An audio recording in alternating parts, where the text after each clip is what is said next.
लद्दाख के सोनम वांगचुक ने अपने इनोवेशन से देश विदेश में भारत का सर ऊंचा किया और आज वो इंसान भारत की सलाखों में है। उन्होंने आर्मी के लिए सोलर हीटेड टेंट बनाए और ग्लेशियर को बचाने के लिए आइस टूपा जैसे कॉन्सेप्ट से दुनिया को रूबरू करवाया। और कुछ लोग इन्हें आज गद्दार बोल रहे हैं, लेकिन क्यों? पिछले बीते कुछ दिनों से नेपाल की तरह लद्दाख में प्रोटेस्ट चल रहे हैं। इसमें 4 लोगों की मौत और 70 से ज़्यादा लोग घायल हो चुके हैं। इसमें एक बीजेपी का ऑफिस और सीआरपीएफ की बस जलाकर राख कर दी। पुलिस फोर्स और आर्मी ने हिंसा को शांत करने के लिए भीड़ पर आंसू गैस के गोले और रबर बुलेट से फायरिंग करी। लेकिन इस सब का जिम्मेदार सोनम वांगचुक को बनाया जा रहा है कि उन्होंने अपने अनशन के दौरान भीड़ को उकसाया है प्रोटेस्ट करने के लिए। दरअसल ये सच्चाई नहीं है। सबसे पहले तो ये जानूं कि जिस आदमी की लाइफ से इंस्पायर्ड होके थे इडियट्स मूवी में रेंचो के करेक्टर को किया गया था, तो कुछ तो मेन प्रॉब्लम होगी, नहीं तो उसे क्या ज़रूरत पड़ी अनशन पर बैठने की। तो भैया प्रॉब्लम है लद्दाख को बचाने की, अपनी ट्राइबल कम्युनिटी को बचाने की। लेकिन हालात जब बिगड़े, जब सोनम वांगचुक के साथ अनशन पर बैठे 2 बुजुर्ग की ज़्यादा तबीयत खराब होने के कारण उन्हें तुरंत अस्पताल में ले जाया गया और उनकी खबर को सुनकर युवा और ज़्यादा हिंसक हो गए और हिमालय की गोद में बसे लद्दाख में आग की लपटें उठने लगीं। हिंसा को देखकर सोनम वांगचुक ने अपने अनशन को तोड़ दिया और कहा कि हिंसा हमारा रास्ता नहीं था, ये सब बंद कर दिया जाए। इस प्रोटेस्ट को लेकर लद्दाख के लोगों की सिर्फ 4 डिमांडें हैं। सबसे पहली, लद्दाख को संविधान की 6th शेड्यूल सूची में रखा जाए, और दूसरी, लद्दाख को पूर्ण राज्य बनाया जाए, और तीसरी, पार्लियामेंट में हमारे कम से कम 2 MP हों, फिलहाल अभी 1 होता है, और चौथी, जो कि सबसे मेन प्रॉब्लम है, युवाओं की जॉब के लिए पब्लिक सर्विस कमीशन को हायर किया जाए। और ये प्रॉब्लम अब से नहीं बल्कि 2019 से चली आ रही हैं, जब आर्टिकल 370 हटने के बाद जम्मू कश्मीर से लद्दाख को अलग कर दिया गया था। लेकिन उस समय तो खुद सोनम वांगचुक ने PM नरेंद्र मोदी को ट्वीट करके कहा था, थैंक यू मोदी जी, हमारा 30 साल का सपना पूरा हुआ।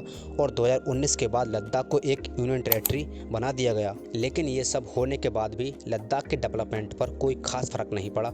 लोग अपनी प्रॉब्लम को लेकर सरकार के खिलाफ प्रोटेस्ट करते और सरकार बार बार इन्हें नज़रअंदाज करती रही। फिर एक्टिविस्ट सोनम वांगचुक ने आवाज़ उठाई अपने लद्दाख को लेकर, और कुछ लोग आज इन्हें एंटी नेशनल, चाइना से पैसा लेने वाला और पाकिस्तान का दूत बता रहे हैं। और विपक्ष का कहना है कि लोगों को उनके मेन मुद्दा से हटाने के लिए उनके लीडर को देशद्रोही घोषित कर दो या फिर जाति धर्म के झंझट में डाल दो।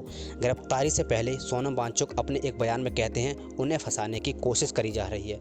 उनकी जो मांगे हैं वो लोकतांत्रिक हैं, उनकी आवाज़ को दबाया जा रहा है, जिससे स्थिति और ज़्यादा बिगड़ सकती है। अगर हम सोनम वांगचुक के योगदान की बात करें तो उन्होंने लद्दाख के बेसहारा बच्चों को पढ़ने के लिए स्कूल बनवाए। इनके आइस टूपा प्रोजेक्ट से लद्दाख को जल संरक्षण में काफ़ी मदद मिलती है। ये तकनीक गर्मी से पिघलने वाले ग्लेशियर के पानी को बचाती है और सूखा के मौसम में कृषि के लिए पानी लाती है।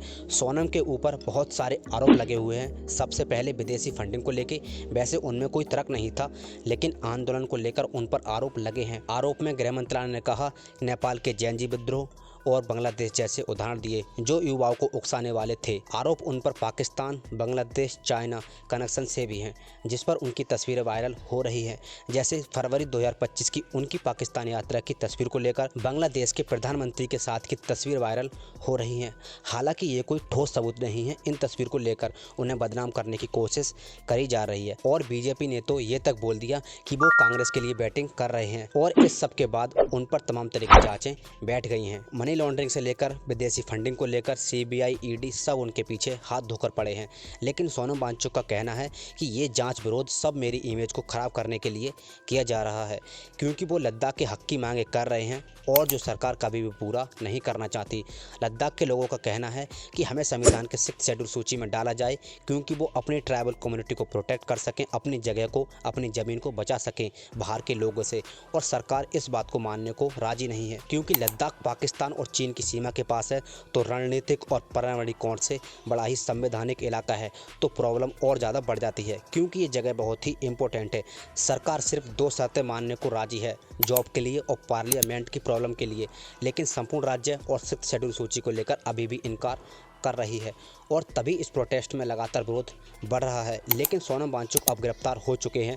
सवाल ये है कि वो हीरो हैं या फिर विलन। मेरे हिसाब से ना तो वो नायक हैं और ना ही खलनायक हैं। वो लद्दाख के युवाओं की आवाज़ हैं, जिसे सरकार के द्वारा बार बार दबाने की कोशिश करी जा रही है। लेकिन लद्दाख में आगे क्या होगा वो तो वक्त ही बताएगा। सरकार चारों शर्तें मानेगी या नहीं, या फिर प्रोटेस्ट की चिंगारी भयंकर रूप ले लेगी। आप हमें कमेंट में ज़रूर बताएं।